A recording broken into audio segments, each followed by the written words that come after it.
국민의힘 전당대회가 흥행몰이에 완전 성공했습니다. 모든 국민의 관심이 국민의힘 전당대회로 쏠렸습니다. 살다 전당대회에서 폭력이 오가는 것은 참으로 오래간만입니다. 최근엔 그런 일이 없었습니다. 폭력은 불법입니다. 폭력은 불법이고 더욱이 전당대회에서 폭력은 있을 수 없는 일입니다. 그런 폭력이 일어났다면 그 당은 존재하지 않아야 되는 거 아닙니까? 기사에 체어샷이라고 나왔길래 체어샷이 뭔가라고 보았더니 체어가 왔다 갔다 했습니다. 의자가 왔다 갔다 하고 의자로 상대방을 치고 의자로 상대방을 때리고 그리고 이 의자가 모자라자 몸으로 상대방을 때리고 그리고 그 상대방 사람들은 몸이 조직 같았습니다. 조직들이 그 주변에 깔려 있었던 걸까요? 국민의힘은 전당대회가 완전 흥행했습니다. 좋겠습니다. 이 전당대회를 국민들과 언론은 이제 분당대회다. 국민의힘의 분당대회다. 이렇게 이야기하고 있다는 말씀을 드리겠습니다. 원희룡 후보와 한동훈 후보는 총선 때 둘이 껴안지 않았었습니까? 형제처럼 둘이 껴안지 않았습니까? 그런데 어떻게 이렇게 서로 최고의 막말들을 주고받을 수 있을까요? 원희룡 후보는 사적인 공천을 한동훈 후보가 저질렀다. 그리고 장관 시절에 여론조성 팀과 댓글팀을 운영했다는 의혹이 있다. 이렇게 이야기했습니다. 제가 보기엔 이 말 맞는 것 같습니다. 댓글팀을 운영했다라고 하는 장해찬의 폭로도 있었고 이 내용은 맞는 것 같습니다.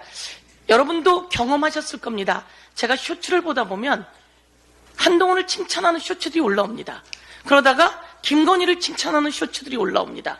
이거 뭐지? 내가 보는 알고리즘엔 이들을 보지 않는데도 불구하고 그런 게 올라오곤 했습니다. 그러다가 막말하고 욕하는 쇼츠까지 또 올라오곤 했습니다.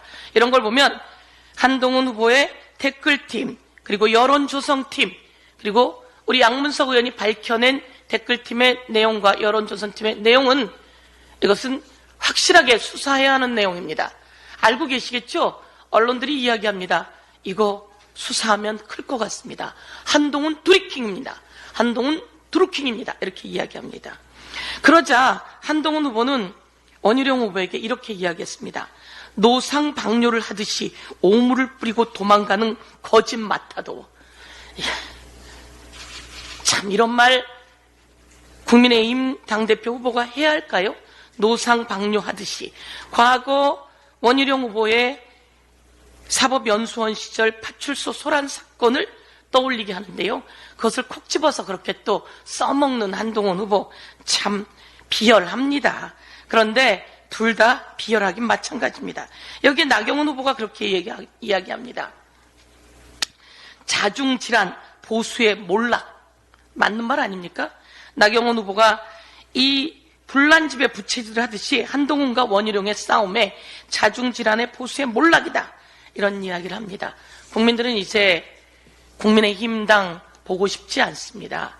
이렇게 체어샷, 의자까지 던지면서 싸우는 이 모습 모두 철저히 경찰이 수사하고 검찰이 수사해서 처벌해야 합니다. 그리고 이 뒤에 있는 후보까지 처벌해야 된다 이런 말씀드립니다. 오늘 최고위원들께서 다 이야기하셨습니다. 김건희 여사의 디올백 관련해서 국민의힘 당에서 최고의 윤핵관이라고 하는 이철규 실세가 그렇게 이야기했습니다. 이것은 대통령 기록물이고 그리고 이것을 내주는 것은 국고 횡령이다 이렇게 이야기했습니다. 그런데 김건희 여사는 나중에 추후에 돌려주라고 했다고 하면서 유모 행정관에게 뒤집어 씌우기 꼬리 자르기에 나섰습니다. 유모 행정관은 바로 돌려주라고 했는데 내가 돌려주지 못해서 이렇게 되었다고 이야기합니다. 유모 행정관 처벌받아야죠.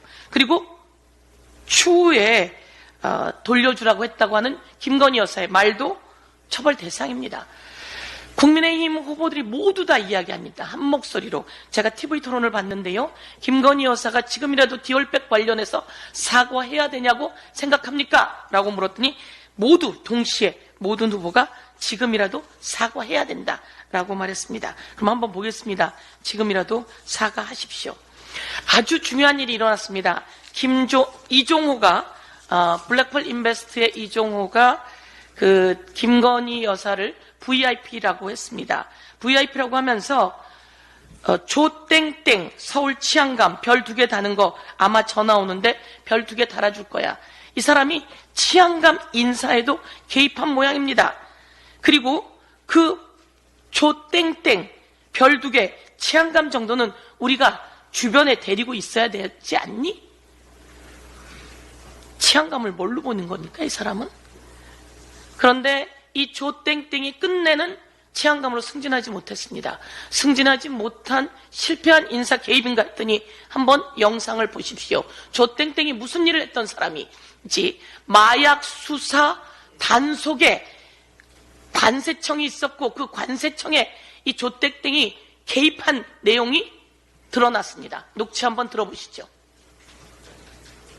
서울 영등포 경찰서는 지난해 10월 인천 세관 직원들에 대한 수사에 착수했습니다. 다국적 마약 조직의 필로폰 밀수 과정에 도움을 줬다는 의혹이었습니다. 다른 한 조직원은 갖고 있던 가방을 무심코 검사대에 올려놨는데 세관 직원이 이를 만류하고 입국장으로 곧장 보내줬다고 경찰에 진술했습니다. 그런데 그 무렵 지휘라인에도 없는 서울경찰청 소속 경무관이 수사팀에 전화를 걸어왔습니다. 이종호 씨 통화에서 별 1개 경무관에서 별 2개 치안감으로 승진할 거라고 언급된 조모 경무관이었습니다. 조 경무관은 수사팀장에게 세관 수사를 해 국정 운영에 부담을 줘선 안 된다는 압력성 발언을 한 걸로 확인됐습니다. 이 일이 언론을 통해 알려지자 경로한 윤희근 경찰청장은 있을 수 없는 일이 벌어졌다며 조 경무관에 대한 감찰 조사를 지시했습니다. 감찰 끝에 경찰청은 외압 사실을 확인하고 감봉 등의 징계를 내려달라는 요청과 함께 지난 2월 조 경무관을 인사혁신처 중앙징계위원회에 넘겼습니다. 하지만 지난달 초 인사혁신처의 결론은 불문, 즉 징계 처분을 내리지 않았습니다. 부적절한 통화를 한 건 맞지만 책임을 물을 정도는 아니라는 이유였습니다. 정말 놀라운 일 아닙니까? 다국적 마약 조직이 필로폰을 밀수하는 과정에 이것을 검사대에 그 조직원이 올려놨더니 관세청 직원이 그 검사대에서 그 가방을 내려주었다는 겁니다. 그런데 이와 관련해서 관세청에서 다국적 마약 조직범과 연루되어 있는지 관세청을 수사하는 과정에 그 관세청을 수사하지 말라고 조땡땡 경무관이 전화를 했다는 겁니다. 이 조땡땡 경무관이 이종호 블랙펄 인베스트 김건희 계좌를 관리하던 자입니다. 이 자가 이 사람을 경무관에서 치안감으로 별 2개를 달아주려고 했는데 끝내 달리지 못했던 이유는 바로 이것이었습니다. 이것을 윤희근 경찰청장이 처벌하라고 인사혁신처에 보냈는데 인사혁신처에서 징계를 하지 않았습니다. 이제 우린 여기서 인사혁신처도 관여되어 있고 관세청도 관여되어 있고 그리고 경찰청도 관여되어 있고 이종호가 관여되어 있고 이런 정도 관여되어 있다면 VIP 김건희 여사는 어떤 위치에 있었는지 묻지 않을 수 없습니다. 이 내용은 다국적 마약 조직의 필로폰 밀수에까지 다국적 마약 조직의 필로폰 밀수에까지 개입했는지 정말 통탄할 노릇입니다. 이상입니다.